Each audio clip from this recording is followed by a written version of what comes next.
Good evening, everyone, and welcome to round 4 of the Simufur Championship. I am Fezz Fox, and joining me tonight is not Hemi Husky. He has a dose of the sniffles. Joining me today is John Dalton. Say hello, John. Hello, Mark. Nice to be along with the Simufur broadcast today. First one for me, some names that I'm a little bit familiar with, and some names I'm not so familiar with, so apologies if I do butcher or mispronounce anything. But yeah, excited to see tonight. Wet race, so should provide for some interesting racing, Fez. Well, you say a wet race, but this is Simufur after all, so it could end up dry. You just never know. It's kind of the opposite of RCI, which is rain constantly incoming. It's Simufur's kind of, promise of rain, and it never is. But we'll see. It seems to be going well so far. There is rain currently in free practice, so the general rule of thumb is it'll probably be rain in the qualifying, it'll probably be rain in the race, but don't count your chickens just yet. Hey, certainly some interesting conditions we see here today at the Nurburgring. Last few ones I've been casting have been dry, so yeah, it's going to provide for some tricky conditions for the drivers. At the moment, track seems to be wet, so wet tyres would be preferable, although if we get some mixed conditions, we could see some varying strategies in those that maybe take dries, those that maybe take wets. And yeah, should be a good one on tonight's race. Is there any mandatory pit stop tonight, Fez? There is a 20-minute pit window and a mandatory tyre change. They could make for some interesting strategy changes then. If you go wets, dries, do you stay as long as you can? Do you pit early, try and jump the gun? Maybe the conditions might be changing, but yeah, some good times being laid down today in practice, so hopefully they can carry over to the qualifying, quite close in the midfield, so you should see some good fights there. Well, that's just to go back to your point on the weather and the pit window. That's something I really want to see, is a crossover just before the pit window opens. What do you do? Like, if you're 5 minutes before the pit window, do you just soldier on the wets or the dries, or do you come in and get those tyres on? I'm sure me and you both speak from experience, but driving wets on a drying track are an absolute nightmare sometimes. Although Kunos has made it a little bit easier in the past few updates, still not fully easy, and you don't want to jump too early on those dries because they are like driving on ice now in the damp and greasy conditions. Not as easy as it used to be. You used to be able to just take dries, pump the pressures right up, and just keep going. But yeah, definitely can't do that anymore. Well, that's it. You're just going to damage the tyre, and I mean, if it's early enough in the race, you're just going to cost yourself position after position by going on the dries too early. For me, I would probably hazard towards waiting. Just completely destroy the wets on the dry track first, and basically go as long as you can, as long as the pit window will allow. And that'll be my strategy, at least. Certainly so. Kind of, use the best of the tyre you've got at the moment to, minimise trips down pit lane. Obviously, time spent in the pit lane is less time spent going around, and obviously the idea of a race is you travel the furthest distance. So don't want to be going down pit lane too much. The pit speed limit of 48 kilometers an hour, especially at Nurburgring. Very long front straight, so the pit limiter is quite damaging. As we draw to the end of practice, sometimes being set quite close in the midfield still. Still got a few drivers very not far off each other. Skylar Vixen and Dat Sergel looking very close. Front runners looking very strong in pace indeed. So, as we roll over to qualifying, who's your money on for pole, Fez? Well, it's going to be hard to look past our championship leader, Grim. He has been showing some pretty good pace on the practice server. But I think the conditions are, well, their intensity is increasing over the next 30 minutes, so the earlier you get out now, the better. So it could be anyone's ball game at the moment. Yeah, certainly so. You don't want to be setting your times on a flooded track. You want to be getting out there, getting the tyres into the optimum window. Maybe putting enough fuel in for the first 15-20 minutes and just see if you can run like a longer kind of qualifying, see what happens towards the end. Obviously the car's going to be at the lightest towards the end of that 20-minute window when rain should be heaviest. So again, you might be able to gain yourself a little bit of time. I know the wets in ACC can go for quite a long time, so it's always best to get out and get going. As we see here, the Honda NSX, a bit of an odd pick, although has had an update in the last couple of patches. So believe it's nearer to a 2022 spec car. Driven it myself. Feels a lot more stable than it used to. I can speak from experience on that. It used to be an absolute death machine, and now it's kind of comparable to almost like an Audi R8, I would say, Fezz. Yeah, actually something I haven't driven since the update is, in fact, I have barely driven any car since the update. I don't do a whole lot of driving these days, and when I do, I just kind of stick to one car. But yeah, the NSX proving a popular choice this season. We did have our first win this season was from an NSX, so there's definitely some pace in the car. Last week out we did have a fight for the lead, including another NSX. But yeah, I haven't actually paid attention to too much of the times for the practice session, so I don't actually know how they're going to fare here and in the wet. It could be a case of they're brilliant, or it could be the exact opposite of that. And the dry does have buckets of grip now compared to how it used to be. You see one of our faithful cones going flying there off the chicane. One down, maybe a few more to go at the Nurburgring, renowned for corner markers and cones going missing over the course of sessions, I find. Just kind of roll into a corner 1 minute, and next lap by, you've lost your braking marker, and you're a bit too late on the brakes. So first of the cars that are on their out laps now, crossing the line to start their timing lap as we jump on board with the 64. Turn 1, very tricky corner, downhill, got to time the braking right, get the car back over to the right hand side to try and maximise turn 2. Do a weird apex in turn 2, either early apex or late apex, both kind of work. Turn 3 through the Mercedes arena, I want to be tucking it very into the left hand side curve to again get the flick back to the right to get the maximum drive off the corner at the GP section. Heading down towards kind of 5 and 6 again, very fast corners here, tucking it as far to the right as you can. Plugging again the inside, lots of camber corners here at the Nurburgring. Using the kind of inside lines to make the most of it. Wet conditions here, proving very tricky for the 64 there, missing a few of the apexes. Coming down to the bottom end of the circuit now, a very long right-hander, kind of double apex almost on this one. Again, downhill, so got to watch your braking, don't run yourself too deep. Try and cut it in really tight to the right, jump on the power nice and early as we head up towards the Schumacher S's. Very tricky corner here on the curbs. You can either use a little bit of the curb on the right on entry or use the left curb. Either way, you kind of want to minimise upset of the car as much as you can. Porsche can be very easy to lose the back end up there. I've done it many a time myself. Heading now towards the turn left after the Schumachers into the right again. Another set of corners where you've got to run as wide to the right as you can and then flick it over to the left and then get the best run you can. Not so much of a good run there as we flick back to Skylar Vixen. The other NSX giving way there and spinning out on the wet grass, something you don't want to be doing as we head up towards the final chicane. Another tricky, very fast set of corners. Very easy to upset the car on those extra kind of anti-cut measures almost put in place there. And into the final corner. Nice and easy one, slowing it right down, second gear.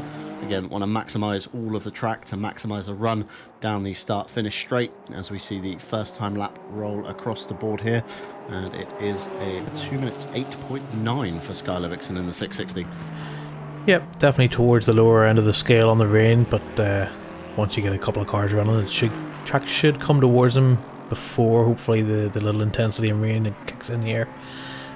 But yes, the curbs, definitely something you need to stay away from in the wet. They're very, very slippy. Just treat them like they've got COVID at the moment, and watch us get banned off YouTube for that comment. But yeah, as we go on board with Cerulean here, we'll jump on board with them and just see how the lap unfolds for them. If you want to run them through, well, I was going to say if you want to run through, John, but you've just ran through there, so there's no real point in running through another lap. We've just done that. So as I get my bearings here, Bracken goes P2 with a 208.8. Surex in P1 with a 278. So the times are starting to come in. And big spread at the moment. Good 5 seconds between the fastest and the slowest time at the moment. Certainly so, Fezz. A lot of drivers probably still finding their feet in these tricky mixed conditions. We'll see a little bit of wet practice at the beginning, just a couple of minutes to, find their feet, find the pressures, and get their kind of car in the right window for them, and then flicking straight over to qualifying. Mixed conditions like this, certainly not easy. Like you say, Fezz, you want to stay away from the curbs. A lot of the curbs here at the Nurburgring also have kind of extra AstroTurf beyond them a little bit. So again, that can hold a lot of moisture. It can be very easy to spin up a rear wheel if you do use too much of that. So certainly a course to be respected, as you say. Socially distance yourself from as many curves as you can, and yeah, try and keep the car on the straight and narrow. Track here is still residing as wet. We've got 18 degrees air temperature and 20 degrees on track, so nice temperatures for the wet conditions, for the wet tyres. You know, not going to be overheating or boiling them too much. You know, plenty of standing water offline probably you'll find, and the drying line isn't showing its head so much here. So yeah, it's going to get heavier in the next 10 to 30 minutes, so could be on for possibly a flooded track here, Fezz. Hopefully not, but as Bracken just gets pipped there to the P1 again by Surex by 0.035 of a second. Those two are currently out of class on their own at the moment. Paula is currently on a lap. A little bit up on our time, but not massively improving. Zizi, on the other hand, is nearly a second up on their time. So hopefully we'll start getting some closer times here at the moment. A couple of people still, about half the field still yet to put a time in, getting caught out by, I'm guessing, track limits. But hopefully everyone gets their laps done.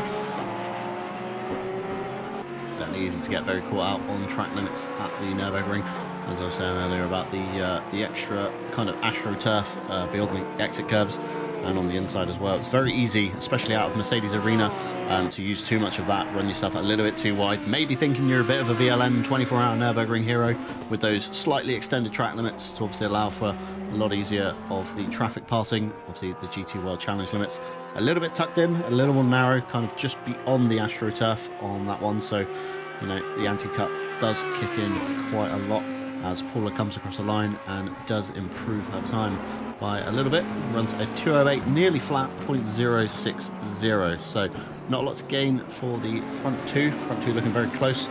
Paula's got a nice little resting place there in P3.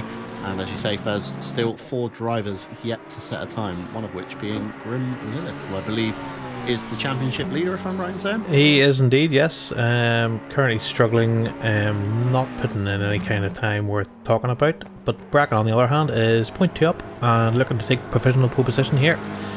Seems to be gelling well with that McLaren in the wet conditions.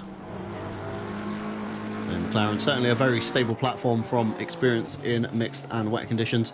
Can set up the McLaren to be super stable on the rear end. Obviously a very heavily based kind of downforce car almost, so probably excel quite well here at the Nürburgring with a lot of medium to high speed corners. Not many low speed corners. Obviously you've got turn 1, kind of got the hairpin at the bottom of the circuit as well, but other than that, a lot of fast flowing stuff here, as Bracken does indeed take provisional pole with a 206.9, first of the drivers to dip into the 206s. So Surex with 0.3 to find to match Bracken's time. Still 20 minutes of the qualifying to go, and the rain is getting heavier, so not sure if we'll see many improvements towards the latter half of this qualifying stage. Obviously wanted to get as many drivers out as we could at the start in the kind of clearer conditions, a little bit drier, maybe less standing water, less moisture held in those curbs in the AstroTurf, and you can certainly, you know, abuse the limits a little bit more than towards the latter stages. As the Bentley of Snowdog in P11, quite far down there, but again in a nice little mid-fight with the 41 Wolfin Foxdale car. They're going to be 2 guys to maybe watch out for in the race, not too far off each other's times. But a good spread here, Fez. Lots of different paces, lots of little clusters of cars that I'm seeing are running very similar pace, so it could make for some interesting fights once we get into the race, hopefully. Yeah, something we've definitely noticed in the AM Championship is we're not short of battles anyway. There's always something to talk about. There's always someone stuck behind someone else, and always maybe someone being a little bit faster than maybe the AM Championship allows them to be. There's been a talk of the town, just the last few races. Grim obviously not one lap pace maybe has been matched by a few drivers, but the race pace is just, yeah, they're just out of the league or out of everyone else's league in race pace. So they're definitely going to be seeing a promotion probably at the end of the year or the end of this season to silver. But we're letting them run Lamb. There's a couple of other drivers who could probably bring the fight to them. Surex being one of them. Showed plenty of pace at the start of the season in Catalonia. and nearly won that race, but just kind of fell. Just I think we had a one-off showing from Azzy. Azzy Airedale, as some of you know, fighting with Surex that whole race pretty much cost Surex probably the win, I would say. But yeah, as long as they keep running around out there, the pace should come to them, as long as the weather doesn't seem to have increased intensity just yet. So hopefully they can get those laps in, get some time brought there a little bit closer, as Graham indeed does go P1, as I just noticed. 2/10 over Surex and 4/10 over Bracken, so the top three covered by less than half a second.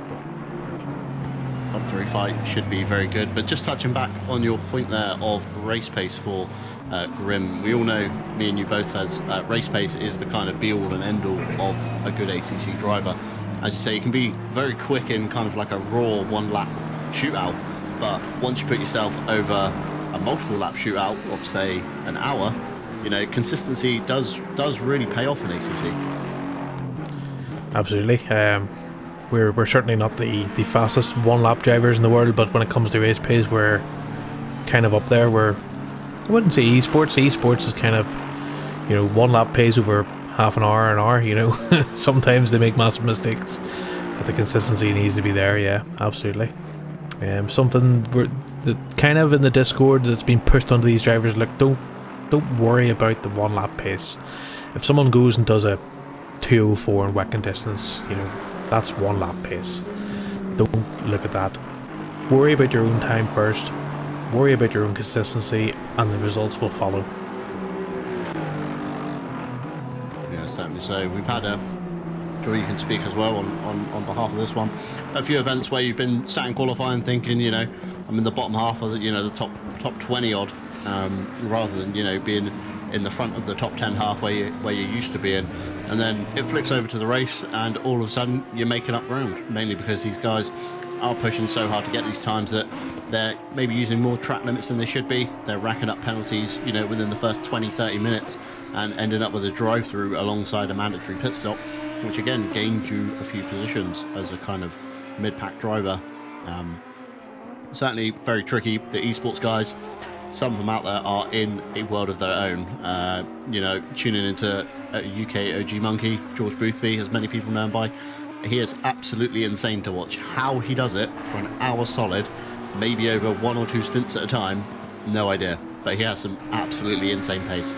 But like you say, Fezz, it's better to focus on yourself, focus on where you can improve, and it's also worthwhile possibly spectating the guy ahead of you. You know, if he's only 0.2, 0.3 ahead, you think, where's he? What's he doing that I'm not? Is he in a different gear? Is he taking a different line?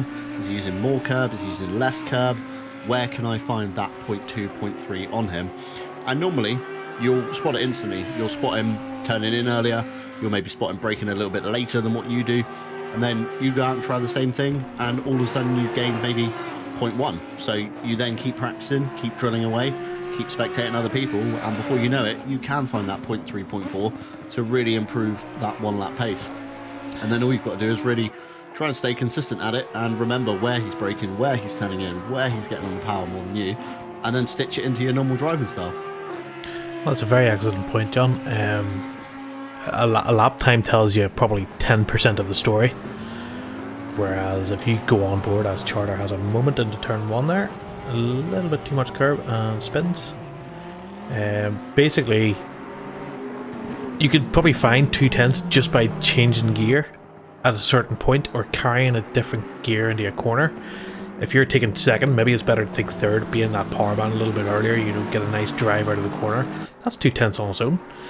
So it's definitely better to kind of spectate your, not pay too much attention to the guy ahead, but just kind of see what they're actually up to. You know, that in itself is probably the best tip you can get, is someone else is driving rather than looking at their times.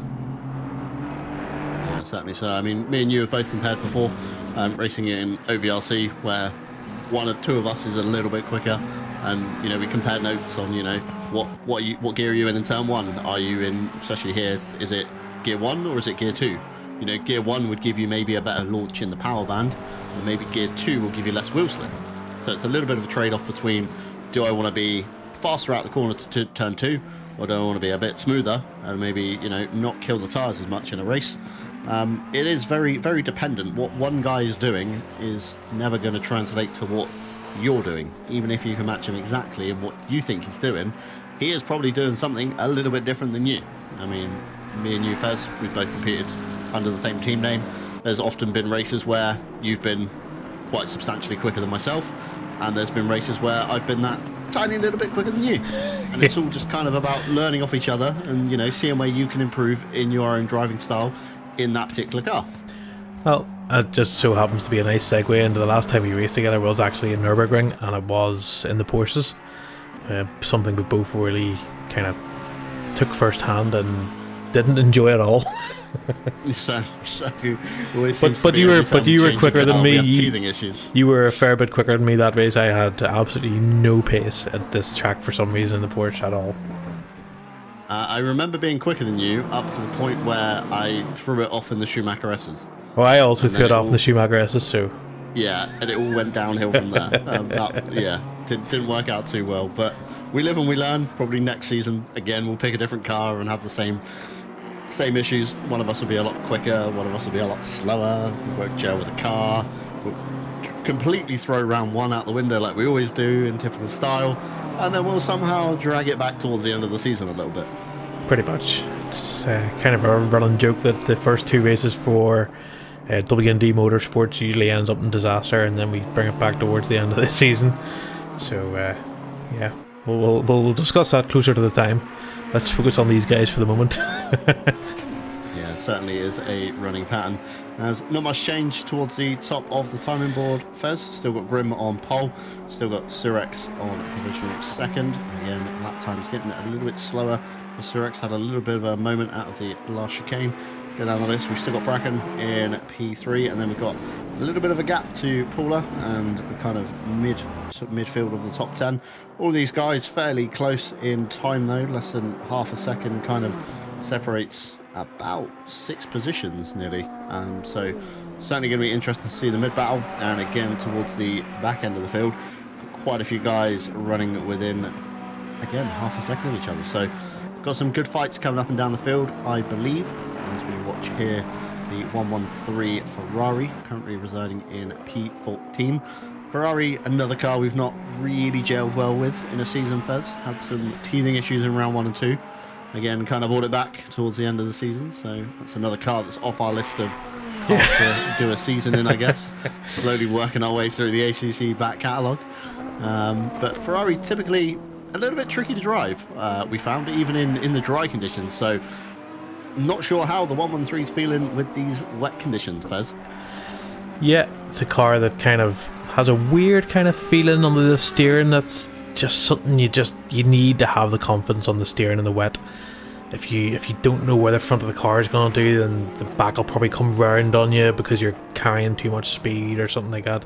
You need a lot of information through the front wheels, I think, in the rain, and that's just something I don't think the Ferrari really gives you.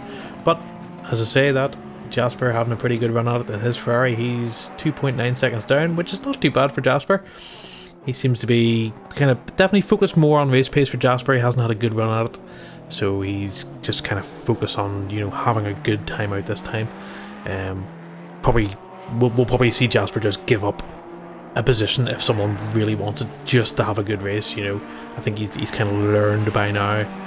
You know, it's not all about the guy behind you; it's about the guy 2 places in front of you, 40 minutes down the road. You know, so definitely some improvement coming from Jasper at the moment.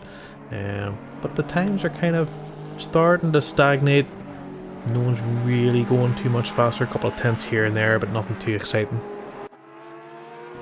Yeah, certainly nothing really kicking off. A few drivers sitting in the pit lane, probably waiting for these conditions to maybe subside, maybe thinking, you know, it's at the heaviest point of rain now, so, you know, we're going to see much improvement. Might just be a learning curve, might just be worth dumping, you know, a full tank of fuel in the car or whatever you're running on your race strategy and seeing how it behaves under under race conditions. We all know these cars can behave very differently on their qualifying fuel compared to their race fuel, especially cars like the Porsche, where you've got the fuel tank over the front axle. So as you start the race, you start with loads of confidence. You feel, the front end's really good on this. Take a little bit of fuel out, burn a little bit of fuel off, and suddenly you have no feeling and no confidence. Like you say, wet weather driving is all about feeling that front end and having confidence on what you're doing going into the next corner. But touching back on your point about obviously somebody giving up positions to have a better race himself, I'm sure me and you have both done it, where we've seen somebody comes absolutely steaming up behind you in the mirror, and you think, whoa, I'm not getting involved in this. I'm getting out of this guy's way. He's clearly a second a lap faster than me. All I'm going to do is hold him up. So to preserve yourself from being aggressively dive bombed or shoved off or elbows out or rear-ended and damage the diffuser piece underneath the car and then affect your race in the long term, it's sometimes better off just to say, on you go, this corner's yours. I'm having no part in this position at all. Yeah, certainly. Of course, the likes of the RCI invite splits, you just kind of feel like you're being mugged at every corner, so it's just kind of best to focus on yourself and put in a good result, rather than fighting the guys who are 3-4 seconds a lap quicker than you, like George Boothby or Jaroslav Honzik.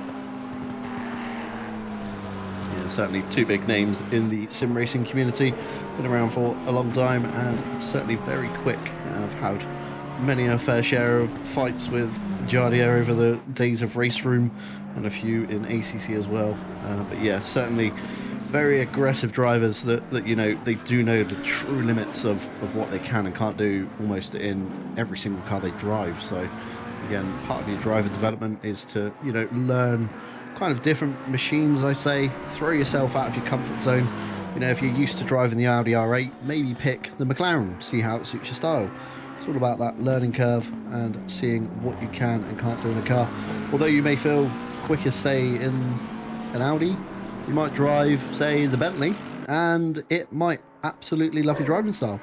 Bentley, very notorious for munching curbs.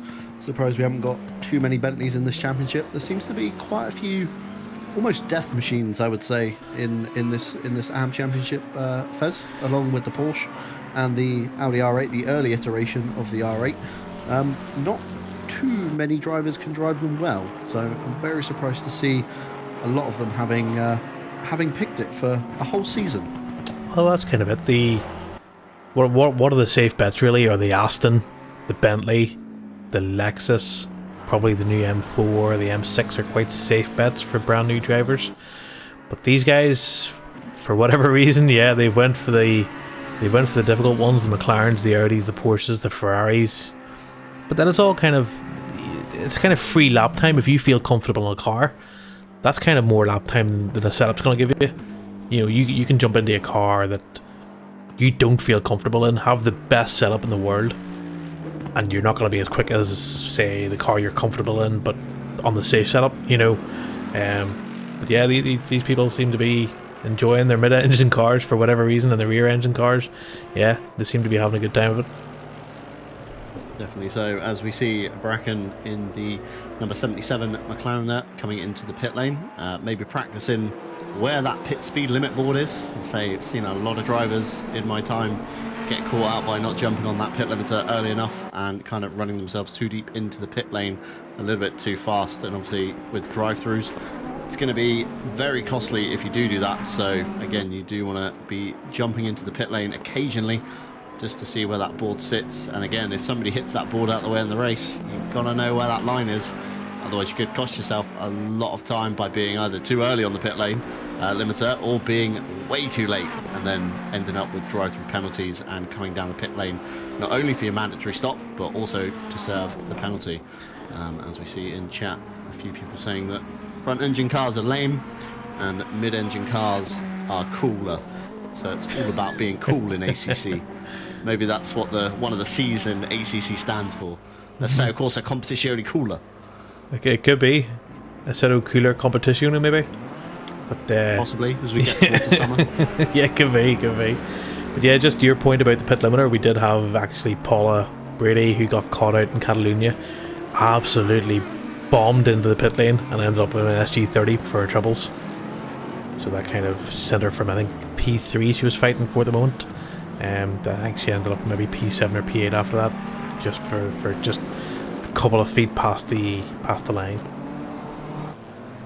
Certainly very easy to do. I can't even recall where the pit limiter line is in Barcelona. However, the Imola one I'm all far too familiar with because that's very early. I'm sure you've been caught out by that a little bit, Fezz, as we have a new livery loading in, it seems.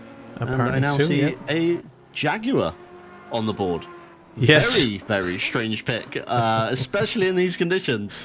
Jaguar, very notoriously known for a lot of oversteer, and obviously wet conditions known for inducing a lot of oversteer. So, very interesting pick from Hoot Wheels. I'm very surprised to see a Jaguar even in this league, Fezz. What's going on there? Well, their first race was actually last time out in Paul Ricard, and they had quite a decent race, well within inside the top 10. I think it was P7, I believe they finished, and that was with apparently being unwell at the time as well. So maybe they're expecting a little bit more from the Jaguar this time out at a wet Nurburgring. Fingers crossed the 759 driver feeling a little bit better this week, because he's certainly going to need to be wrestling the steering wheel of that Jag, I feel. I know the Jag is very good in a straight line, probably why it excelled quite well at Paul Ricard. But here in the Nürburgring, obviously the V8 engine, very old kind of aerotech on the car, very old, outdated TC system. Could be a little bit of a recipe for disaster. But I'm going to be keeping my eye on that Jag, because I'm interested to see where it finishes. Because as we know, it's not all about one lap speed, it's about 1 hour kind of speed. So if he can be consistent over the hour, we could be looking at a Jag fighting top 10. I think we're going to see some corners that could rival Formula Drift in that Jag. Possibly we're going to have the Drift European Series up the Schumacher S's, do you feel? Yes, it could do something like that, yes. We've got David Egan here this weekend hosting it. Yeah, what's he called? Oh, I've forgotten his name now. Eddie Power in the tower. No. I don't know. He's a 3-time James Dean. James Dean. That's it. That's the one. Just shouting random That's names now. yeah. In hope that it's right. Could have shouted anything like Vaughan Gittin Jr. Well, you could have done, yeah. But James Dean reminisces, or not reminisces, resonates with me. You know, good old Irish boy. Hello, Irishman, indeed. As we run towards the end of the qualifying session here. Only 1 minute 30 to go, Fezz. A lot of lap times on the board looking like they're appearing in red, so pace has fallen dramatically, probably down to the weather getting a lot heavier in the latter stage of this event. So I'm going to say this is probably going to be the final grid, the grid for the race, Fezz, with Grim Lilith taking pole. With a 206.2 in the Porsche. So Porsche, very good platform in the wet. Obviously a lot of weight over the rear axle, so you're going to have quite a good traction out of these corners. We've got Surex taking P2 in the Aston Martin with a, let me just pull up my timing board here, with a 206.692. Not far behind, Bracken in the 77 with a 206.9. And then we have a little bit of a gap towards Paula in the 148 Audi R8. Running a 207.6. Not far behind, Charter, guy very close to my heart, so props to you, Charter, if you're doing this well. I like what I'm seeing. Imola has clearly rubbed off from our victory with a 207.7. Again, not far behind again from Charter is Dat Sergel in the 176 Mercedes, not a car we've seen a lot of on the broadcast today, with a 207.8. So we've got 3 people there within a very close window, and Skylar Vixen as well in the 660 NSX, bringing up the rear with a 207.8. A little bit of a window back to the 97 of Camirs with a 208.3.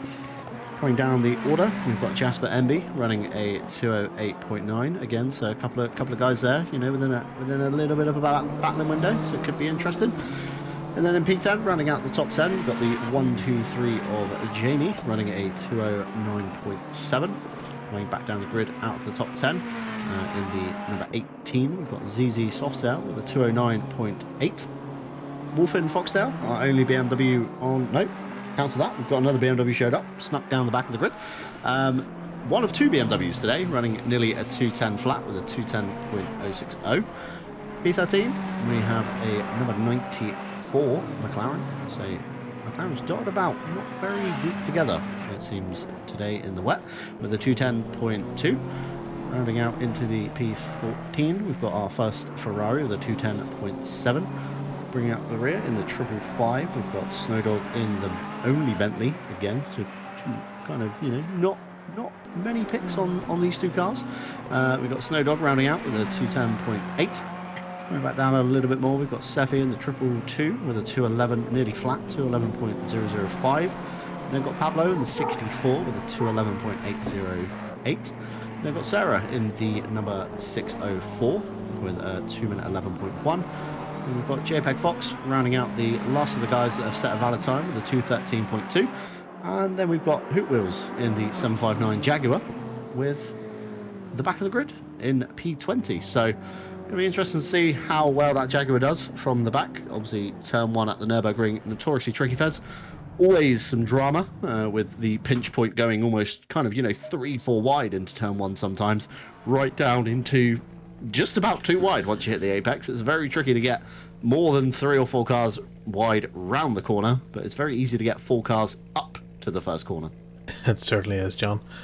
As we'll take a look at our championship standings. There have been a few signage, so this is quite a different looking championship to what it was last week. We have Grim in first place with 73 points, Shurex in second with 58, Paula in third with 49, Czar in fourth with 48 points, Bracken in fifth with 41, Charter ranging up the top 6 with 39 points, Skylar in seventh with 35, Snowdog in eighth with 25, Jasper in ninth with 22, Azzy in 10th with 20 points, Bunny in 11th with 21 points, Seffi in 12th with 20 points, Alexis in 13 with 16 points, Pablo in 14th with 15 points.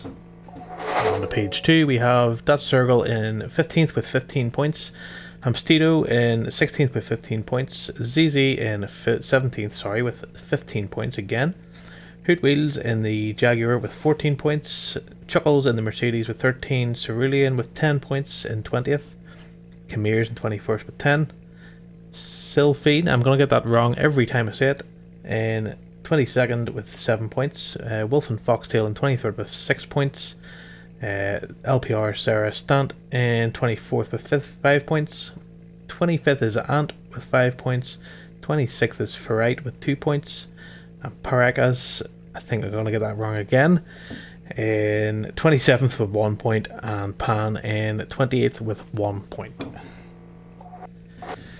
So John, any predictions other than probably a good fight out front with the top 3 within a second of each other? Yeah, I'd like to say Grim looking super strong in the Porsche, obviously with the wet conditions. If they carry over into the race, it's going to be very interesting to see. I'd like to see the Jaguar win, but I don't think it will. But again, Grim Lilith, Shurex and Bracken, I think, are going to be my top contenders for today's race. But I'd like to put my money on Grim. How about yourself? Yeah, I think I'm swinging that way as well. Although Bracken has shown a lot of pace this week. He's been definitely working hard. Shurex, I think it's quite wide open actually. But I'm probably going to say we'll probably end up with Grim out front. Certainly so. As we flick to the grid here, we see at the back there, that Jaguar just creeping. See how that gets away off the line. But yeah, it's going to be a very tricky race here, as we see wet conditions are staying consistent for about 30 minutes. So again, in the race, we will have a little bit of a weather update. Whether we see mixed conditions or not is going to prove very tricky for these AM drivers. Like we said at the beginning of the broadcast, Fez, not knowing how you want to play it, whether you want to play, lasting as long as you can on that wet tyre, absolutely destroying it and ruining it, then coming in for the dries, or whether you want to pit early, make a little bit of a risky call maybe jump onto the dry tyres and then try and send yourself out and tiptoe around until they kind of come into their window. But in chat, we do want to see apparently more of this Audi V1 versus Audi V2 of Paula and Charter. The drivers currently sitting in P4 and 5. Again, two very good drivers. Charter had the pleasure of racing with, in the Simufur Lucky Dip at Imola a couple of months ago. That was a super good race. So very proud of Charter and how he carried himself through that. Definitely mistake-free kind of all the way, which was great to see from an AM driver, especially with a little bit of coaching. So great to see him sticking out in the Audi. I say not the easiest car to drive, but seems to have gelled quite well with him. But yeah, we're going to see how maybe the pre-Evo 2 car, the Evo 1, should we call it, versus the Evo 2 is going to fare in these conditions. Obviously, the Evo 2 with the redesigned kind of swan neck spoiler provides a lot more downforce from the spoiler rather than just from the diffuser. So the Evo 2 typically a little bit slower in a straight line, a little bit better in corners. Evo 1 a little bit faster in a straight line, a little bit worse in corners. So as we come to the end of the rope cam here, we see our pole sitter there, Grim Lilith in the Race Ventura 115 Porsche. Alongside we've got Surex F1 in the 420, the MLG Dankhorns in the Aston, and then following up on the second row of the grid, we have Bracken in the 77. Alongside him, Paula in the 144 Audi. Bringing up the next row, we've got Charter, followed by Dat Sergel in the Mercedes. Our only Mercedes tonight, looking up and down the manufacturers list. So going to be an interesting car to keep its eye on. Typically a lot of grunt in the Mercedes, so again, can be very easy to kind of spin itself out. And then behind the Mercedes, we have Skylar Vixen in the 660. Bringing up behind them, we have Kamirs in the 97. Next row of the grid, Jasper Emby in the 223 Ferrari. Behind him, we've got Jamie in the 123 McLaren. Behind them, we then have the ZZ Softail number 18 Porsche of, Zach Ravan. And then behind them, we have the Wolfen Foxendale BMW, highest placed BMW at the moment in the M4 platform. Following up behind them, P13, unlucky for some, we have Cyriline in the 94 McLaren.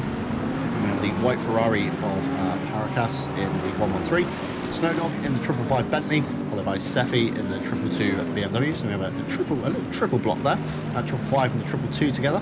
We then have Pablo in the 64 Honda, and then have Sarah in the 604 Porsche, followed by JPEG Fox. Is he any relation to you at all, Fez? Maybe a lower quality version? Are you more the PNG Fox? He's more the JPEG Fox. And then rounding up the back, we have Hoot Wheels, late joiner in the Jaguar. So very varied grid. We have a couple of clumps of manufacturers together. We have a solo manufacturer in the Aston of Surex, I believe. A solo in the manufacturer of the Bentley of Snowdog. And then everybody else seems to have one or two of their cars. And the Mercedes of Dat Sergel. So 3 individual manufacturers, followed by a mixed grid of many. So it's very interesting to see the Porsche of Grim Lilith obviously at the front. And then we have kind of a few more Porsches, one in the midfield, and then we've got a couple at the back. So it's obviously not a BOP thing that the Porsche is the strongest car at the Nurburgring, but maybe it just suits some drivers better than others. Maybe some drivers are more comfortable driving in the wet than others. But yeah, it's going to be a very, very interesting race, I feel, Fez, with the wet conditions. Can I just say, finally, a wet race. Breaking the curse of the dry, this may be wet, this may be dry. We set it to wet, but here it is, it's dry, kind of rain. Pretty much. So I'm expecting some fireworks on lap 1 to see if everyone can...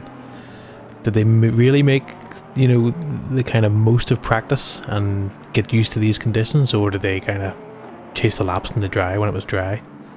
Well, we'll soon find out once they get the formation lap done. Plenty of tyre warming going on there for Grim in the first place Porsche. Probably not something I'd want to be doing in the wet, is warming my tyres up. Just let them come to you. If you run these tyres too hot, they'll just completely fall off the cliff. Yeah, certainly been victim to that a few times. If it was me personally, I know I'd be kind of dragging the brake on that one, just letting the brakes heat up the rim that then obviously transfer into the tyre to kind of bring them in a little bit gently, rather than kind of violently weaving around, scrubbing the tread blocks down maybe a little bit, causing a little bit of premature wear on the outlap. Obviously mandatory tyre change, so this tyre set you can kind of do what you want with, but again, you don't want to ruin it too early on. as the drivers now form up in the side-by-side formation that we are used to with ACC. Coming through the Vidal chicane, it is technically turn 14 and 15, up towards the last turn of the Coca-Cola curve in turn 16. So you want to try and psych your opponent out a little bit. As we see, just noticed looking out the window, there's an NSX towards the back of the grid that appears to have pulled off to one side, possibly some technical difficulties as we round the last turn. A little bit out of sequence there. The Aston looks a little bit further back than it should be.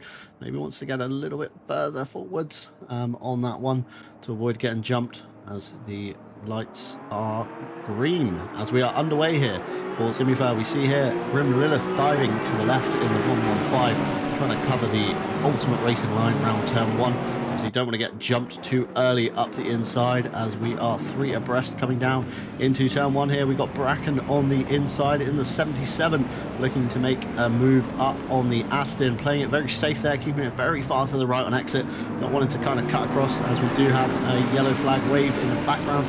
I believe the number 94 and possibly the 41 have been involved in a drama here, as we look towards the 41. As we see a replay cut a little bit too early. Not quite sure what happened there. We see a 64 NSX coming in backwards on that one of Pablo.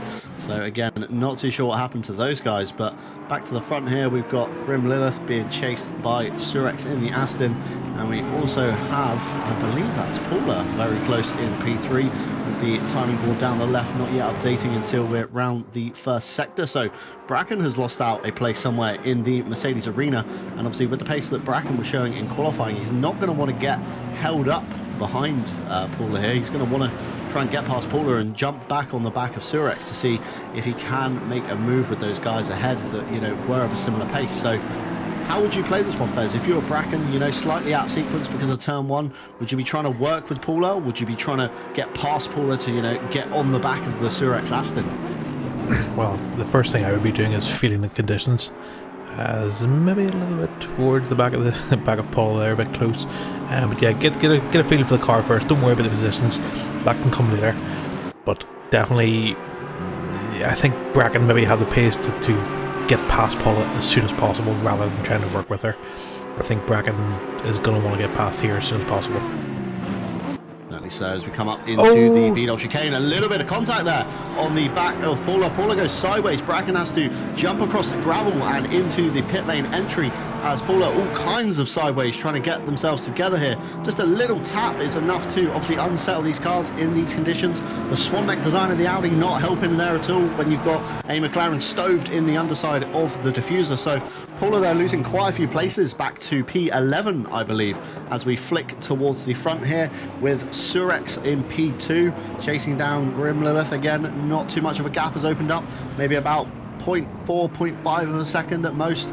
Say 0.4 and 5, absolutely nothing in these conditions, as we see more turn 1 carnage here as we look on the McLaren in the helicopter shot. I believe we're looking up ahead possibly.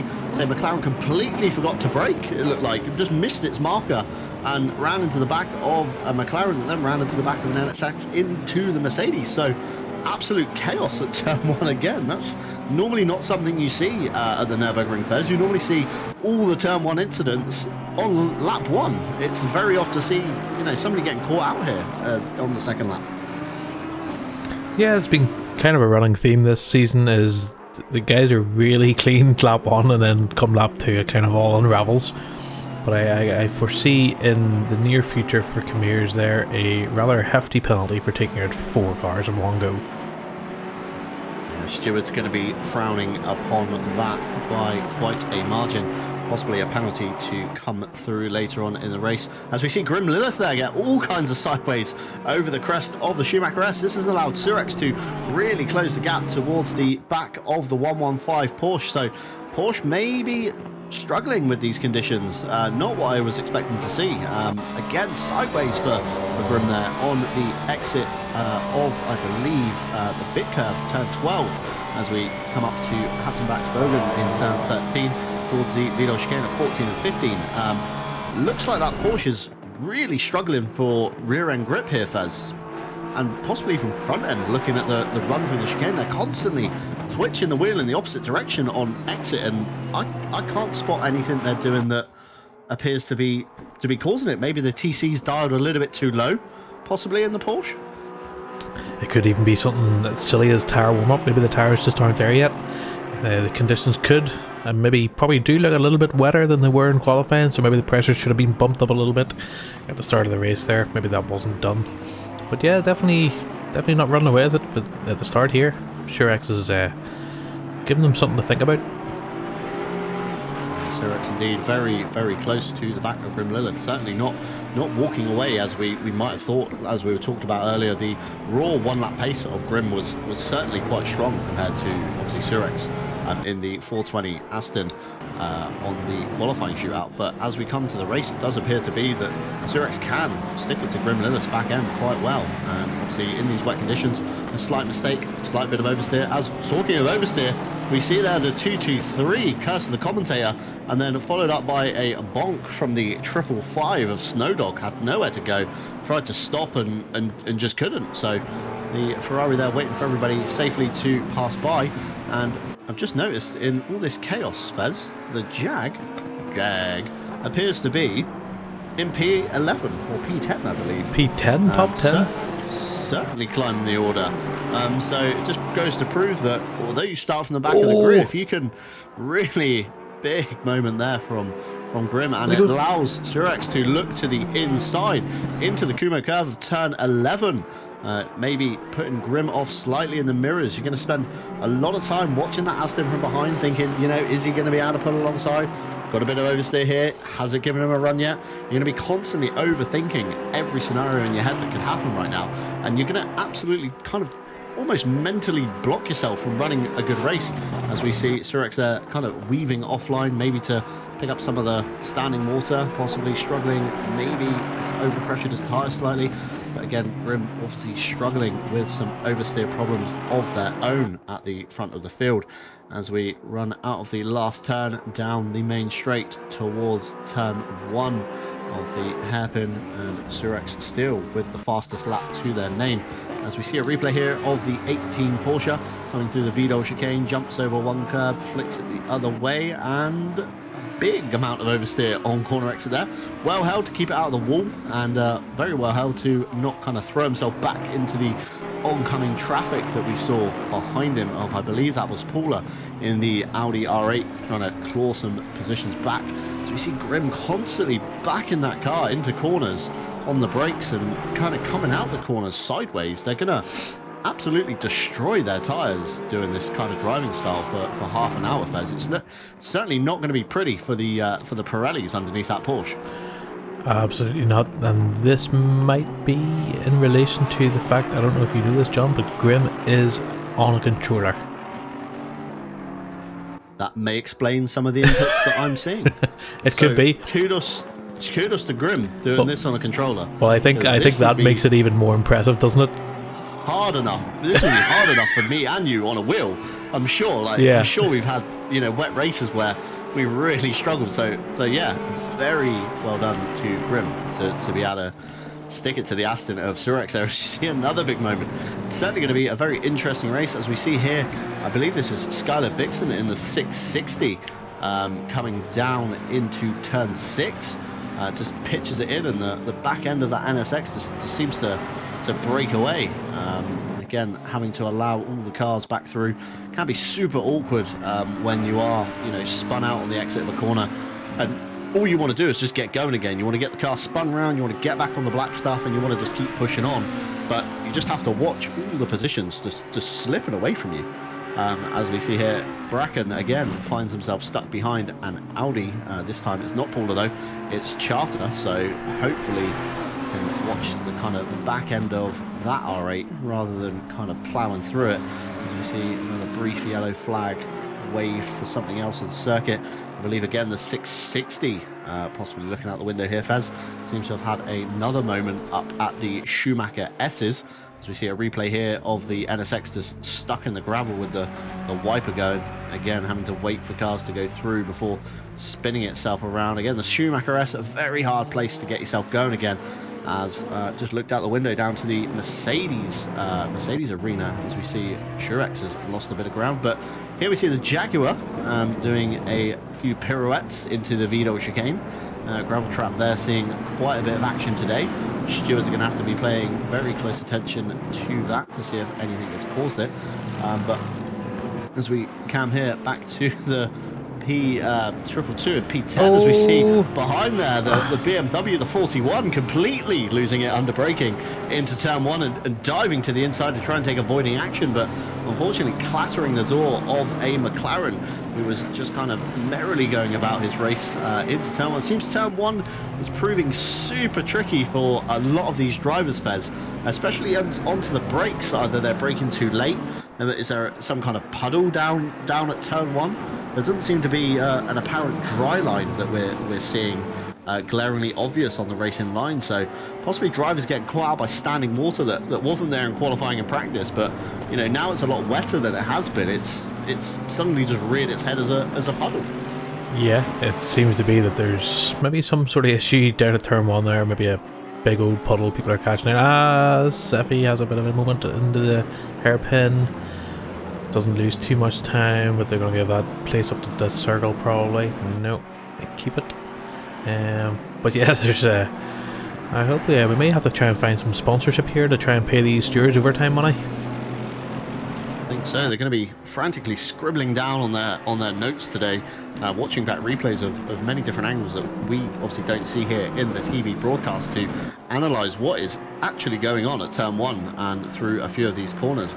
Maybe a few drivers, you know, losing a little bit of concentration, kind of running on their own, not quite focusing on what they should be doing, maybe just staring off into the abyss ahead to try and see what's going on to the next pack ahead of them. But certainly very tricky conditions here at the Nurburgring GP. Turn 1 proving very difficult, seeing quite a lot of action through the Vidal chicane towards the end of the lap as well, as we see the Mercedes there prowling down on the back of Seffi. And speaking of prowling down, here is the Jaguar in P13 on the back of your fellow Fox in P12, in the number 12, ironically. P12 in number 12.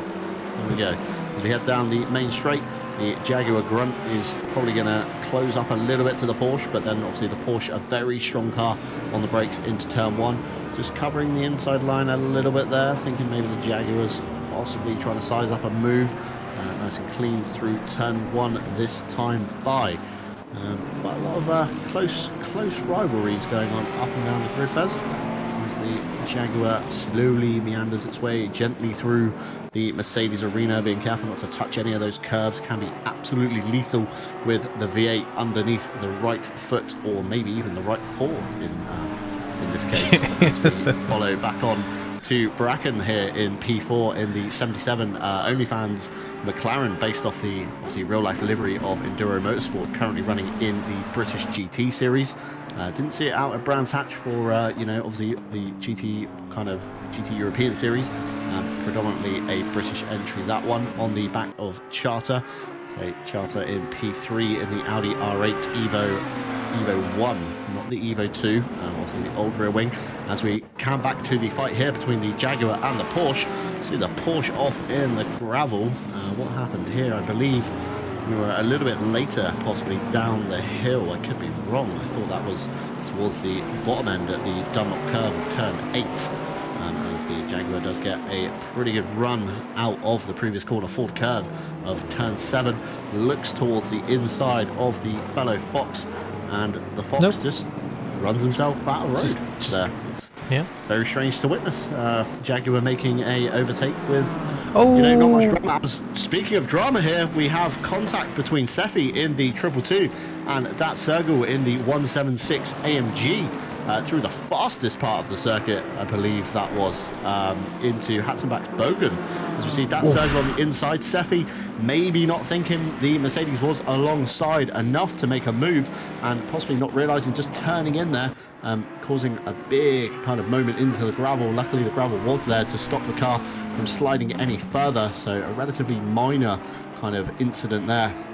As looking up to the timing board, I see Grim Lilith has set the fastest lap of the race, which is very impressive, as we were discussing earlier on controller and in the Porsche in the wet. So kudos to Grim, definitely, for running this. We're only 15 minutes in, and kind of at the moment, even on a wheel, I think me and you, Fezz, would be a bit of a sweaty mess, kind of wrestling the Porsche. As we see Surex there taking the rallycross line out of the Schumacher S, running very wide over the gravel. Is not going to do very good for the tyres. Oh, Grim's wide. As we see Grim Lilith there going a little bit wide again. Again, bit of an oversteer for Grim. Certainly is a bit of a masterclass on watching the Porsche on that one. So people in the chat thinking Seffi could be on keyboard or controller. We're noticing the steering movements of the 222 BMW looking a little bit jankier than usual, as we see a replay here of Bracken and Charter around the outside there into the Kumo curve, which obviously gives you the inside if you're lucky enough into the bit curve, but Bracken getting the much better run out of turn 11 to 12, able to jump Charter before obviously the curve even happened. So position change for P3, Bracken back up into P3, although quite a way down on this lead pack that he kind of almost qualified with. Fezz, he was, you know, only half a second kind of in that window with these three guys, so we were maybe expecting a little three-way fight, but Bracken getting kind of involved in some, you know, opening lap dramas and incidents in turn 1, you know, running himself a little bit shallow, giving up a few positions there, which then obviously spiraled into him running into the back of Paula, which we are yet to see a decision of, into the Vidal chicane. So stewards frantically busy scribbling down their notes, trying to figure out, you know, what has happened at the start here. I wouldn't like to be one of those guys today, Fezz.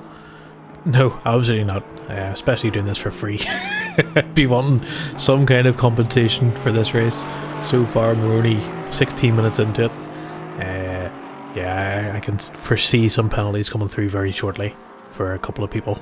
But I think Bracken really needs to get the hammer down here. Try and catch these two while they're fighting. That's going to be his best opportunity to try and score some really good points. Certainly so. As looking down from the Schumacher S, you can see on the left hand side of the track, as we look at it, the drying line is starting to form a little bit. Maybe these guys running in their wet tyres, obviously chucking all the kind of water offline a little bit. Some parts of the circuit still do look very wet though, still just does look very tricky and treacherous. Certainly wouldn't like to be one of these guys kind of running this thinking that maybe we were going to have a typical Simufur dry race, so you set your car up for dry and it turns out it's still wet. As we see a position change here at the back of the field for P13, I believe that would be, P14, sorry, P14. Between Jasper and the lower quality Fox of my other half caster. And they round down into the bottom half of the circuit. Ferrari on Porsche. Ferrari looking maybe a little bit more stable in these wet conditions. And obviously that engine shifted a little bit further forward. Maybe the weight balance is a little bit better. Obviously these guys have to take a set here. Tires. As we see Surex here looking to the inside into the turn 1. Grim Lilith there giving him all the space. Say Surex again giving Grim loads of space, setting himself up for the cutback into 2 into the Mercedes arena. Around the outside here can be notoriously tricky. It's a very flat corner, not much grip to find either on the inside or the outside, so very easy to equal your rival here. As we see Grim trying to set up around the outside, which would then obviously become the inside as we exit Mercedes arena. But it looks like Surex has made the switch for the lead. Now can Surex defend coming down into the sector 2 part of the circuit? Notoriously tricky sweepers now. We've got a left followed by a right, say covering the inside. Grim again looking to maybe very defensive there from Surex. Looking for a good slingshot down the hill towards the Dunlop curve of turn 8. The Porsche obviously struggles a little bit in the straight line. It's not well known for its straight line speed.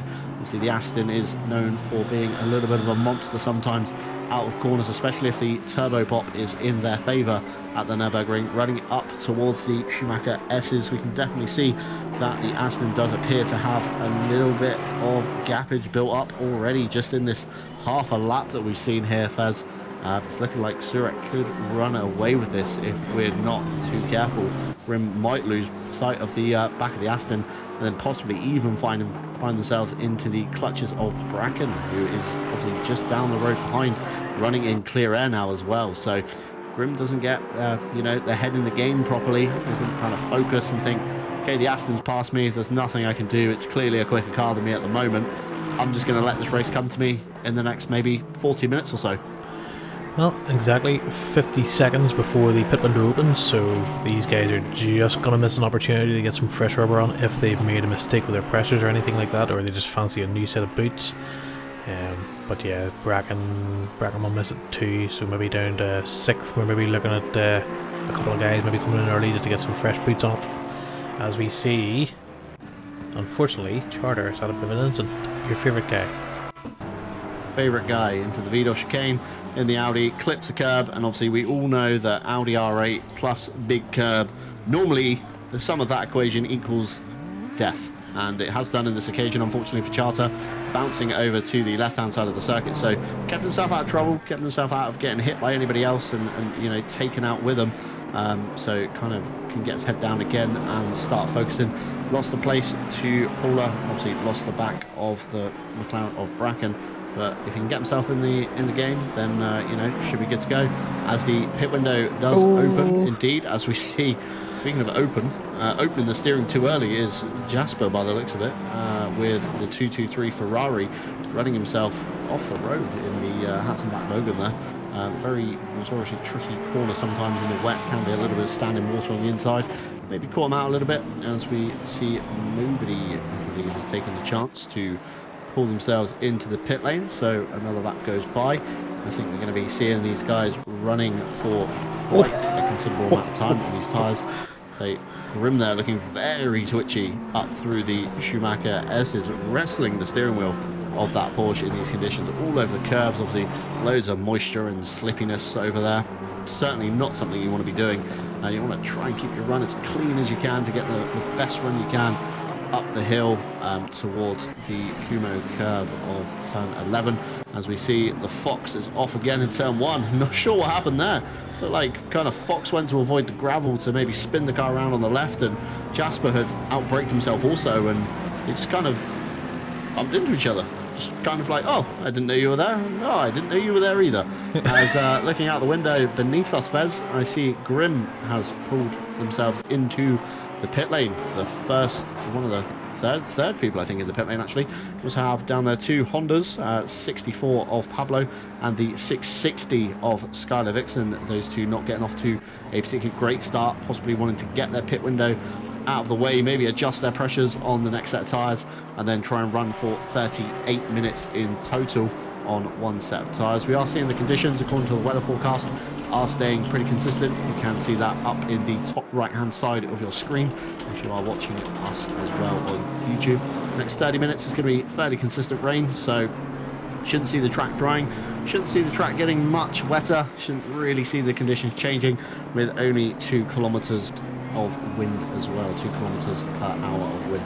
So certainly should be a very wet race indeed, as opposed to the usual you know, the usual Simufur stuff where it ends up announcing it's wet, we promise it's wet, and then all of a sudden boom, it's dry out of nowhere. As I can see, our steward is walking over to us, Fezz, with a piece of paper in their hand, ready to slap on the desk between us. So I believe a lot of the lap 1 and 2 incidents have been worked out. So we're going to go down the list, starting from the top. We've got the 222 and the 41 on lap 1. We have a 5-second penalty to the 41. We have a failure to hold the brakes, resulting in a multi-car racing incident. Following on from that, we have the 97 and the 123 on lap 2. We have a stop and go for car 97 for collision causing a multi-car pile-up, so that's going to be fairly costly with 2 trips down pit road. We then have the 97 and the 123, so for the same incident on lap 2, we have a warning to car 123. The 123 misses their braking point and collides with the 97. It is noted that the 123 had significant damage, and the stewards have asked them to please exercise more caution in the future. Working down onto lap 4, we have the 759 and the 123. We have a drive-through now for car 123. Again, misses the braking point, contacts with car 759.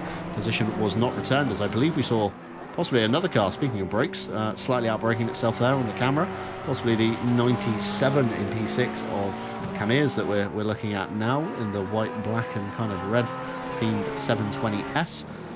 So moving down the stewards field again, as we see a backwards McLaren this time at the bottom of the hill, the Dunlop curve, reversing very sensibly off the racing line before trying to get going again, and TC Cut obviously turning itself off, thinking the car wants to launch and almost launching yourself back into the gravel again. So a little bit tricky to get going sometimes in these GT3 machines with these traction control systems. Going down the list, we have the 41 and the 113 on lap 5, turn 1. Warning to car 41. 41 drifts onto the curb under braking, which I believe obviously unsettles the car, and the stewards have had a note to please exercise caution in the braking zone, as the curbs are very slick when wet, something that is kind of self-explanatory to maybe, you know, experienced drivers such as me and you, Fezz, but maybe not so much for the exam guys. So probably great kind of learning race for these guys, learning what they can and can't do in the wet, especially if it's their first kind of wet race in ACC. And coming down to the final stewards decision, we have the 223 and the 12 on lap 10. We have a 15-second penalty to car 12. Car 12 misses its braking zone and impacts car 123. Position was not returned, so that's why the stewards felt it fair to hand out the penalty to the car 12. As you see there on the left-hand side of the screen, the penalties are starting to rain in. You see, if you've already taken your pit stop and you have a 5-second penalty added onto you, it's probably going to be best just to try and get the hammer down and pull out that 5-second gap from your rival. As highest car we have on the road at the moment that has pitted is Grimm in the 115 Porsche down in P7, just ahead of that circle that we were watching there. Speaking of pits, here we come back to the 113 Ferrari down in P14, coming in to take their stop. Obviously a mandatory set of tyres needed to complete the pit stop criteria, so obviously at that point it's either up to you whether you run half a tank of fuel at the start, be a little bit lighter, run maybe 3/4 of a tank of fuel and not have to refuel as much in the pits, but either way you're still going to have to serve that 30-second stop for the tyres, so you might as well go as light as you can at the start and as light as you dare towards the end. As we see here, the number 97 I believe coming up to lap the Fox car, and is now down in P17 with a 15-second penalty. Still yet, no, the Fox car has taken its pit stop, sorry. So again, that 15 seconds will be added on to post-race, as we see the Fox car coming in maybe to try and serve that 15-second penalty. I'm not sure if you can do that in ACC, no. Can you, Fezz? Unless they take another pit stop, then it will be added to that pit stop, but there's no reason they should really be in the pits unless they've got big damage or something like that. Yeah, that's kind of a strange one. It looks like they are pulling over indeed. So possibly impacting themselves to their own kind of 45-second stop and go rather than a 15-second post-race penalty. So a little bit strange on that one. Maybe these drivers, you know, not quite knowledgeable as myself and Fezz to the penalty system in ACC and when you can and can't save. As speaking of penalty systems, we have Grimm there running very wide at turn 1. Hopefully the automatic cut detection hasn't picked up on that one. Possibly a no time gained because they didn't really look that fast. It looked like it just ran themselves kind of off the road, maybe jumped on the power a little bit too early. You know, front end of the Porsche pushing itself a little bit wide, as we see tragedy has struck for the Fox. Serving that penalty has also picked them up. A drive-through penalty, excuse me, for speeding in the pit lane. Appears the Fox car didn't jump on the pit limiter early enough. I did think that it did pull quite a gap to the 97 of Kamir's that we were watching coming into the pit lane behind them. But just looking at the timing board there, it appears Kamir's car still has a stop outstanding, which is particularly strange. I would have thought that would have cleared itself by now. Definitely super strange on that one, Fezz. Yep, they definitely went into the pits, didn't they? So unless... Did they have a penalty? They did have a penalty. They had a drive-through. They had a stop-go 10, sorry. They had a stop-go 10 to serve, so they had to serve that first for the collision into turn 1, taking those other 4 cars out. So, yep, still 11 minutes left to take their actual pit stop now. So getting the penalty out of the way before taking that actual pit stop. Obviously a bit detrimental. Something you don't really want to be getting is the stop and go or the drive-through. Obviously it does mean 2 trips down pit road instead of 1. As ideally you want the stewards to kind of give you that little time penalty just so you've got to remain in your box a little bit longer. Although, you know, it's a long stop, it does kind of minimise time, I would say, overall, rather than, you know, a drive-through or a stop and go. Is already making that 1 trip down the pit lane. Of course, for you AMs out there that are not too sure, obviously the mechanics cannot touch the car during a stop and go, and you certainly can't take any work on board during a drive-through. As the name suggests, you come in, you drive through the pit lane, you drive out the other side, and then you have to come in and serve your mandatory pit stop.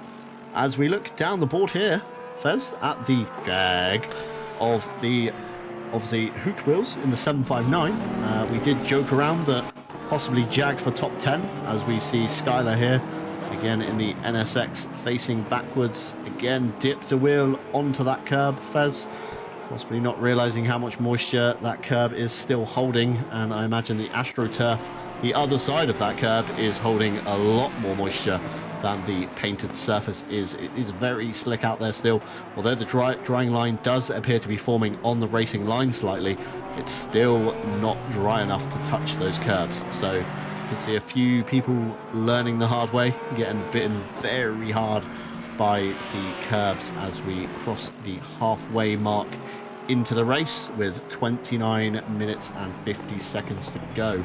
Looking up the timing board, Fezz, towards the front, we have Surex coming in to serve his mandatory pit stop, and we also have Bracken in P2 coming in to serve his mandatory pit stop there. Again, very early on the pit limiter. Bracken, one of the drivers we saw practicing pit entry to know where that pit speed board was, and here we see Paula from the Helicam taking P1 from the guys Bracken and Surex, who are of course stuck in the pit lane serving their mandatory stop. Paula is our provisional leader, still yet to take her provisional mandatory pit stop at some point of the race. So you've got 9 minutes to do so, obviously 2 minutes a lap, so you're looking at what, in the next 3-ish laps or so, maybe 4 if you can push it, but certainly want to get in before that pit window closes, as again that can hand you a very big time penalty, as I believe I saw in the previous race I casted something up to 130 seconds of time loss. Obviously if you forget to pit, that's going to shuffle you down the order quite a lot, as we see the Aston of Surex leave the pit lane, and we're going to see the McLaren of Bracken not too far behind. However, we have also seen Lilith passing past the commentary box, and it appears that Grimm is in fact back in the provisional lead with the highest placed car that is obviously already taken the pit stop on the road, being the 115 Porsche. So again, big time loss for Surex in the pit lane. I don't know whether he overshot his mark, possibly jumped on the power, or jumped on the pit limiter, sorry, a little bit too early, but certainly a very big time loss on that stop, Fezz. Yeah, it looks like those Surex probably has the pace to catch pretty quickly. Just on the note of penalties, in case you're wondering, the first lap incident between Paula and Bracken, the stewards have given warning to both cars. Paula in the 148 moves under braking, so she gets a warning for that, and car 77 goes too deep on the brakes, so he gets a warning for that. So it looks like the stewards have decided no further action on that one other than a warning. That's a little bit surprising for me, but obviously I didn't see all the angles they did. So maybe a little bit of movement under the brakes there from Paula maybe caused that contact more than it did Bracken losing on the brakes. Certainly so, being a lap 1 penalty, Fezz. Obviously we've had the penalties for lap 4 and onwards being dealt out. Probably the stewards looking at that one a little bit more closely than they have the other one. Maybe not so clear cut as they thought it might be on initial look. Obviously me and you both saw, it looked like to us that Bracken had potentially ran up the back of the McLaren, as we see the NSX there of Skylar Vixen jumping over the anti-cut measures, maybe trying to hurry their way out of the way of Grimm in the Porsche, who's going to be on an absolute mission to try and get as much clear air as possible to distance themselves from Surex, as Surex is very quick indeed, as we see the fastest lap has indeed shifted to Bracken in the McLaren, the number 77, residing in P5, as we see the 604 Porsche here. Looks a little bit slow out of the Vidal chicane to me. Doesn't look like it's carried as much speed through as a normal GT3 car should, so let's see what happens. Jumps in on the brakes, clips the anti-cut sausage, bounces a little bit, spears himself to the left in kind of Charter style, but not as bad as Charter. Doesn't actually spin out, holds it quite well, manages to get back under the way with a little bit of time loss. But looking at the timing board, Fezz, looking at the last pit stop on my end, it appears that Surex's stop was a 125.2. That's, I believe, it measures from pit in to pit out. So obviously quite a lot of time there compared to the 115 of Grim, which ran on 8.4. So a lot of time lost there. 7 seconds nearly Surex lost in the pit lane.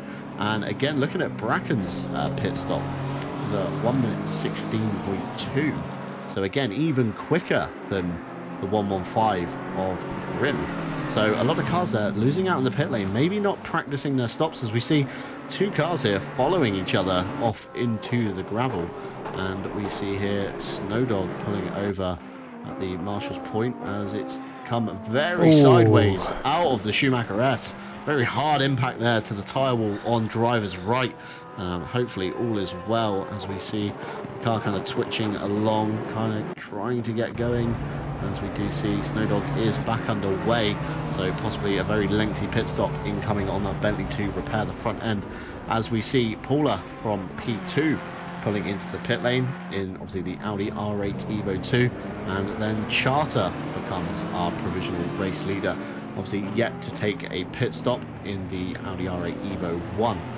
So positions chopping and changing at the front. We're seeing some kind of pit stops taking longer than others. We're going to see some people gain, some people lose, but with only 4 minutes left of the pit window, if you're crossing the start line now, you've only got about 2 laps to do so, providing you don't make a mistake, because the last thing you want to do is try and cut it right up to the 2-minute mark. You make a mistake on your in lap, you lose 3 or 4 seconds, and that tips you just over the pit window limit. That can be quite costly, and I believe it's probably happened maybe to me or you before in an endurance race at some point. It sounds like something that would happen to us. It does. It sounds like something that probably has happened to us at some point, yes. But yeah, in these conditions, you don't really want to be running to the limit on the pit window just in case something happens. You know, these conditions are changing rapidly. It actually looks like it's getting a little bit wetter to me. Maybe that's because the cars taking their pit stops aren't throwing up the spray like they were when they were on the track. Maybe just got a little bit wetter on track, at least from the looks of it. Oh, a bit of a slide there for Seffi as Kamirs tries to take the position from them. Not a whole lot other really going on. There's a couple of big gaps between drivers now. This is the closest battle we've got on track at the moment. Grim is 2.5 seconds in front of Surex, so Surex has took about a second off Grim so far. Our last minute charge to the line for the front runners of the 115 and the 420, but as you said, Fez, this being the closest battle we have on track at the moment, maybe pit stops cycling a lot of people out of the order at the moment. We've still got a few guys dotted around in the top 10 yet to take their stop, and we've also got Jasper Emby in the 223, as I believe we're watching the 223 here, into the Vidal chicane, missing the apex on the left completely, smashing the anti-cut sausage on the right, and parking themselves 90 degrees to the corner. So possibly time that maybe Jasper called it there, as he goes for another lap with only 2 minutes 20 on the pit window and still a pit stop to make. So fingers crossed that they are going to make it in time. That's a good point. Cutting it super fine, as I'm just going to scroll down the live timing to see Cerulean as well. Jasper's car resides, as his best lap, is a 2:10.8, and his last lap was a 2:23. So if he runs another 2:10, I don't think he's going to make it on the pit window. It's going to be very marginal. He is very, very much cut himself short as pit windows go. Charter has come in to serve his mandatory pit stop as well, which will see him shuffle back down the order once he crosses the Sector 1 timing board, as we also see the 6:04 of Sarah coming in, the Porsche that we saw not too long ago, getting it a bit loose. And speaking of getting loose, we see Jasper there off in the orange fronted Ferrari yet again, still yet to take his pit stop, as we were saying just a moment ago. So having a mistake on his lap, I don't think he's making this, Fez. I think he's run himself out of time. I think this is going to be a large penalty coming his way towards the end. He's got a minute to get from the Schumacher S's to the pit speed limit board. So well, you say that, but Cerulean as well behind still hasn't pitted as well. So these two people could be. This could be very detrimental to their race if they have left it a little bit too late just to come in and get that pit stop done. Yeah, certainly so. The 94 as we look here, the baby blue McLaren with the yellow wheels yet to take its stop as we see Jasper there getting kinds of sideways behind the Ferrari of the 113 who of course has taken his pit stop, and now we see looking behind the Surex car cutting very close in the Hatzenbach Bogan of the fast right-hander before the Vidal chicane. Certainly a very risky move on Surex's behalf. Again, not one you want to Jasper doesn't pit, as we see Jasper forgetting that he might have a mandatory pit stop and possibly forgetting that the pit window exists as it ticks by with only 5 seconds on it. Unless he's a Red Bull X1, I think the baby blue McLaren there behind us just about made it in. Just made it in. Of its teeth. Just. Literally two or 3 seconds before that window shut. So does count as a valid stop. Of course, you've got to cross the entry line before the timer ticks down to 0. So only just about making it. But yeah, Jasper Emby here in the 223. Just completely forgetting that the pit window exists as he touches the exit curb out of turn 2. Again, something we've seen many people be bitten by, as I believe it does seem to be a particularly long stop for Sarah as well in the 604. Wondering if they've got some damage to repair. We did see them come in quite a while ago now, Fezz, so surprised to see that car still in the lane, as I believe everybody other than Jasper has made it for the mandatory stop. No, Hood Wheels hasn't pitted either. Hoot Wheels in the Jaguar has a great spot there, Fezz. Again, car running super strong in the top 10. Not something we'd expect to see from the older generation GT3 machinery that we have on the show here today. But yeah, that's again going to be very impactful to Hoot Wheels' race. Still doesn't pit. Okay. Not taken. Yeah, still doesn't come in. Maybe given up, and he's just going to absolutely champ the penalty on the chin.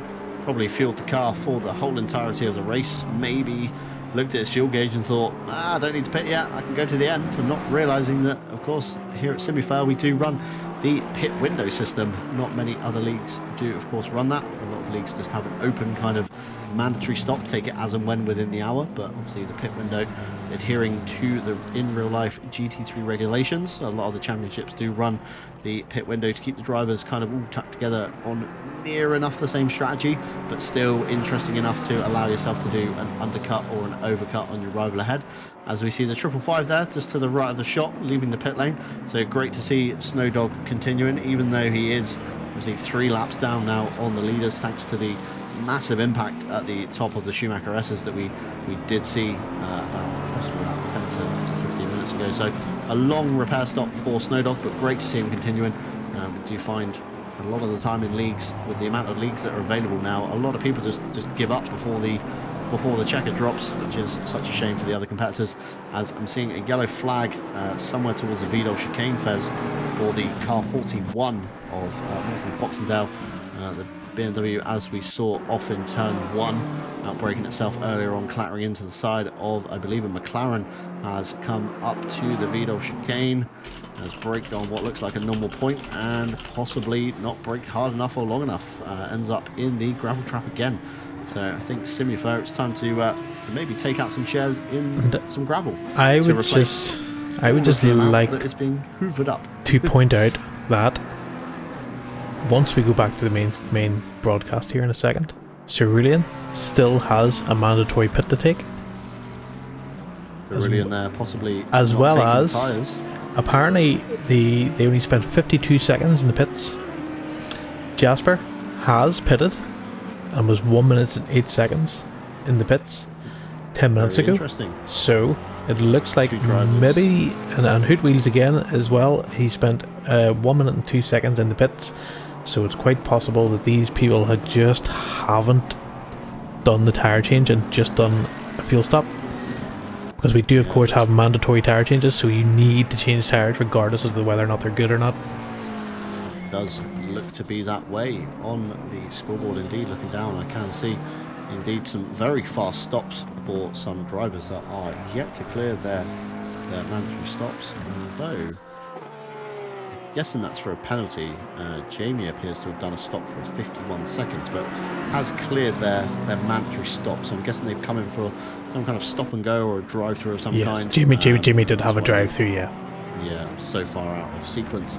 As speaking about sequence, we see some contact here into turn 1 of the 97 into the back of Sefi in the 222, and we do see behind those guys that the P2 of Surex is coming through on the same bit of tarmac. So Surex navigating to go around the BMWs as the 97 McLaren has just driven off. So again, stewards looking at whether the position has been given back or not, and obviously with Kamir's not giving this back, could be a bit detrimental to him, possibly seeing maybe a couple of late race penalties coming out of the stewards, as just as they thought they could put their feet up, Fezz, it all kicks off again. Yeah, definitely a lot to look at here. As Jasper, I mean, they're gonna have to come in, whether or not they did the pit correctly. They're gonna have to come in and clear those mandatory pit stops. Otherwise, they're just gonna be at the back of the field.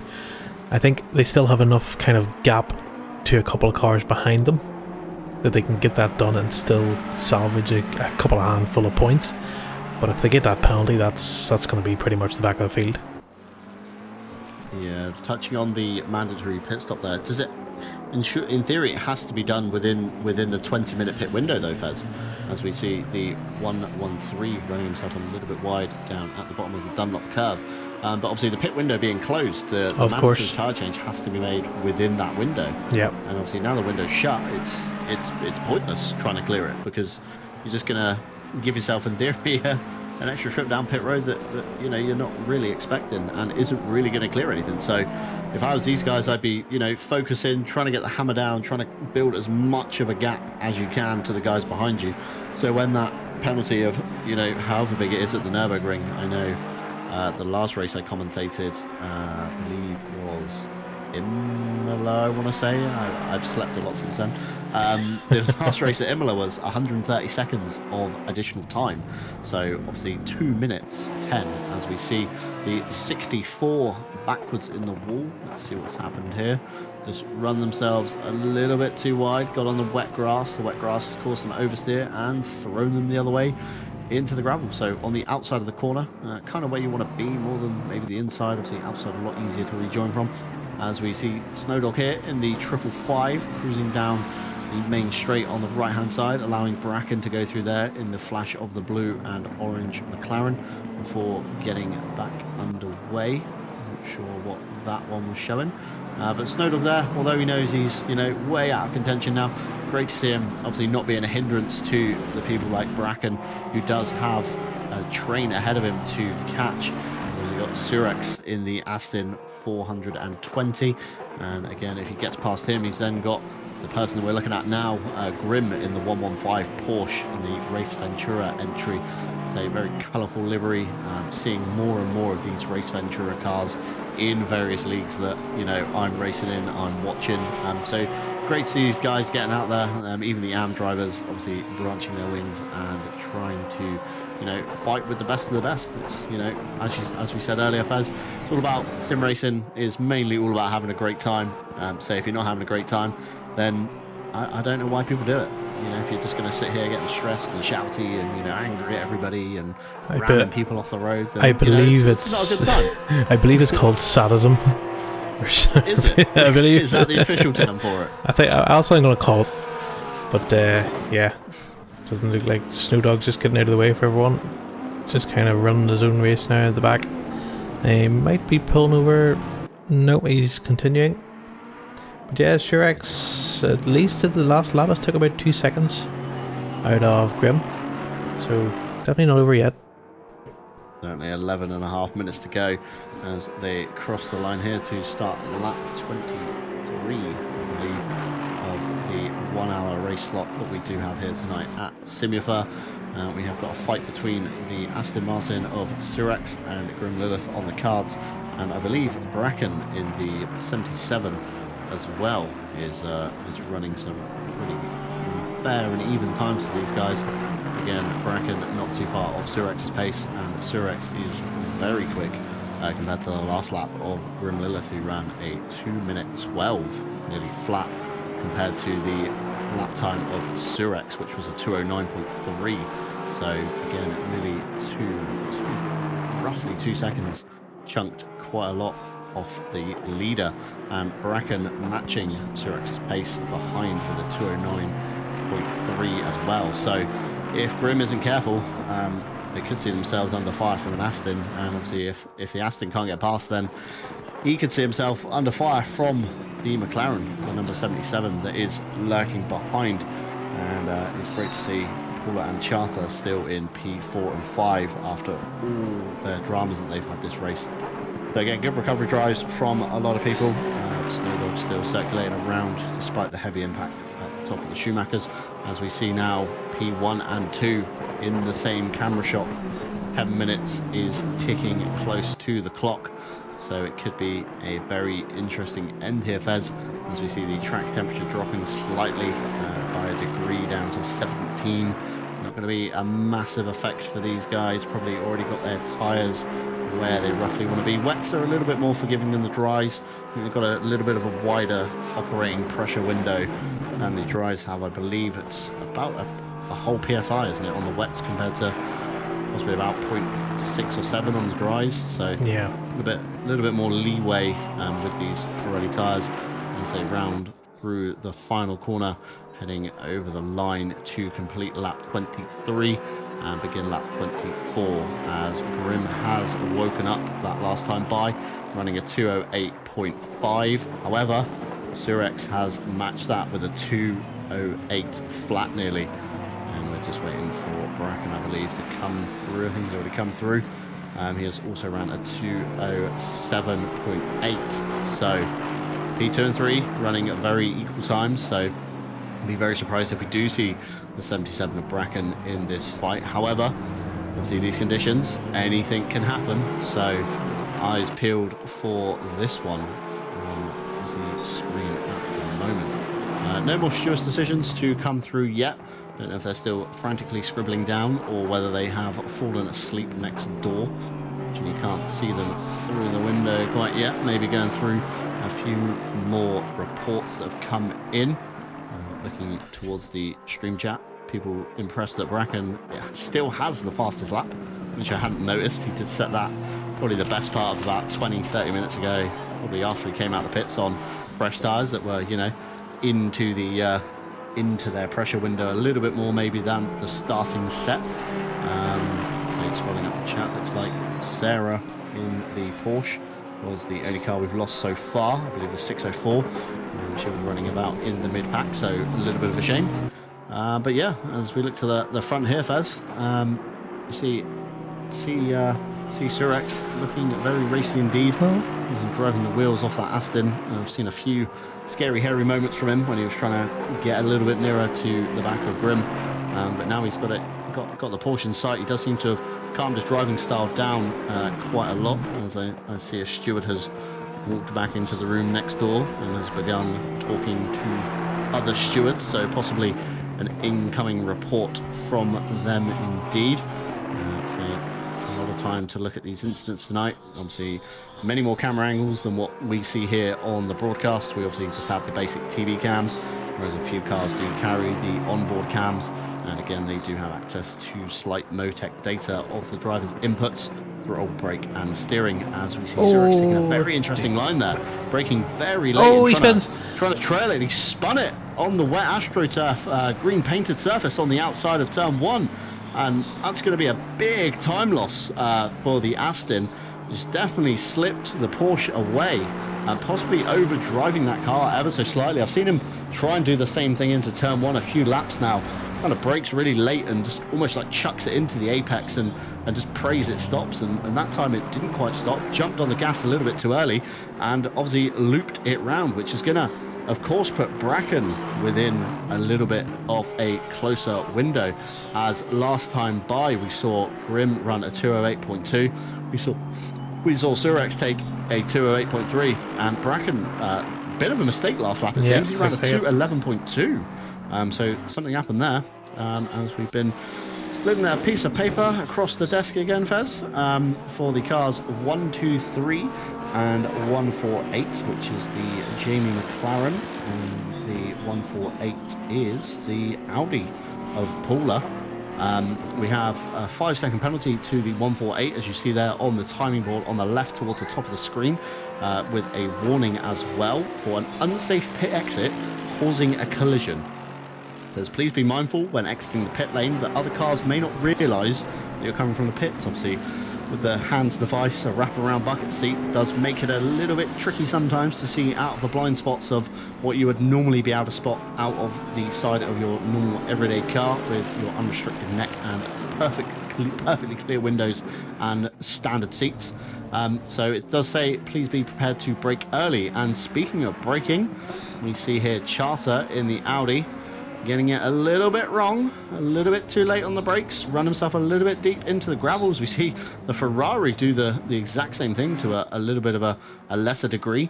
And there's a big moment in the back there from Skylar in the NSX, really not gelling well with this car in the race, it seems. It's just gone absolutely downhill for Skylar. We did see very good pace in qualifying and practice when me and you were watching that one, Fez, before we went live on the broadcast. NSX looked like it was maybe a good car to pick, but it has all gone downhill. So Charter there losing out some time, but again he wants to try and keep himself within 5 seconds of Paula if he can, because that post-race penalty could shuffle him up a position into P4 just outside the podium, as we watch here that Sergel in the 176 Mercedes. Our only Mercedes here this weekend, livery inspired by the Acadis in real life, new livery that they're rocking, the yellow and blue one.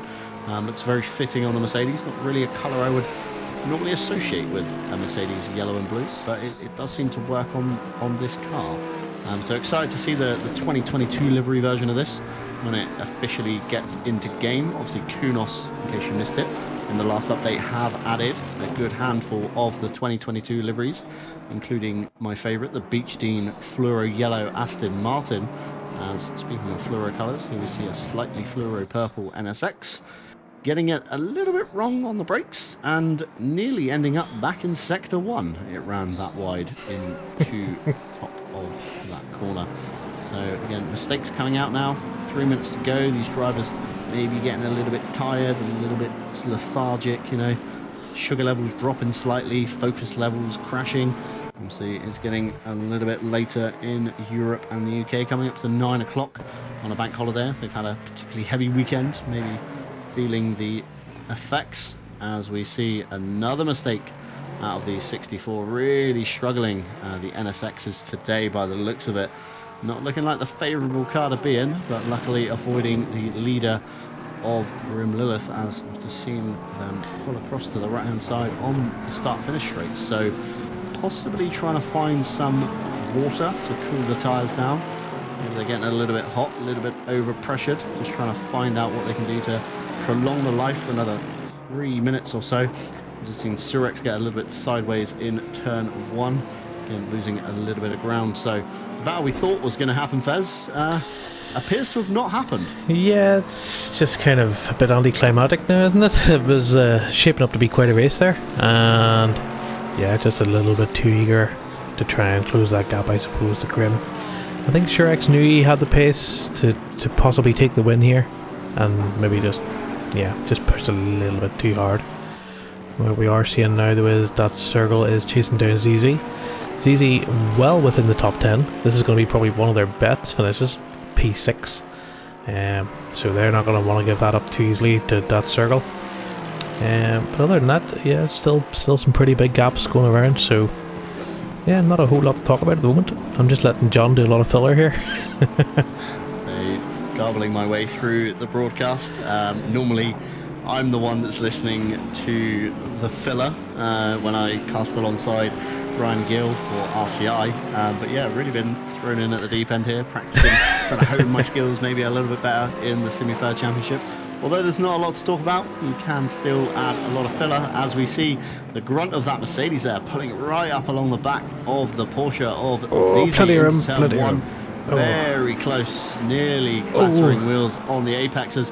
They both kind of, one moves to the left, one moves to the right, and they nearly bump in betweens 1 and 2. With the undercut. Circle going for the undercut, and ZZ trying to block it, but a little bit too late on the defense, unfortunately. You kind of want to be, you know, taking a tighter exit line maybe to block the Mercedes from going up the inside. And coming out of Mercedes Arena, we do have a switch for position.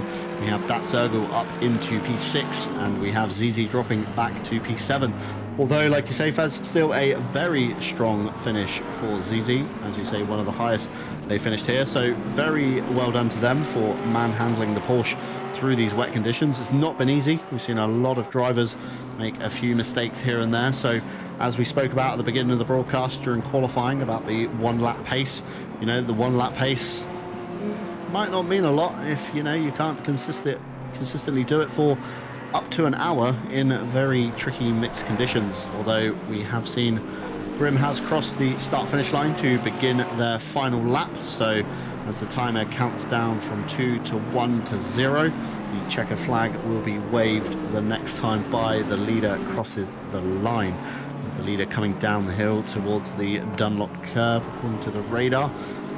So again, we've seen Grimm take the fastest lap off Bracken at some point. I didn't quite see when that was, but it does see that purple. It was their last lap indicator, yeah, possibly the last lap. As we flick to live timing, it is indeed the last lap is green, which normally signifies the best lap for that driver, and also the best lap of the race, but not by much. Say the fastest lap by Bracken was a 2 minute 7.810, and Grimm's fastest lap was a 2:07.805. So I would have loved to have seen Bracken in this kind of top 3 fight in amongst these guys. Obviously very strong qualifying session from Bracken, but unfortunately a few lap 1 and 2 incidents not going their way, being caught up in a few dramas along the way. So possibly what could have been, although obviously clear their mind, reset for the next round. Still a little way to go in this championship yet. But as we see coming out of the final corner in style sideways, Grim Lilith in the 115 takes victory here at the Nurburgring in the Porsche, followed not far behind by Surex F1 in the Aston 420 as it crosses the line to the checker there.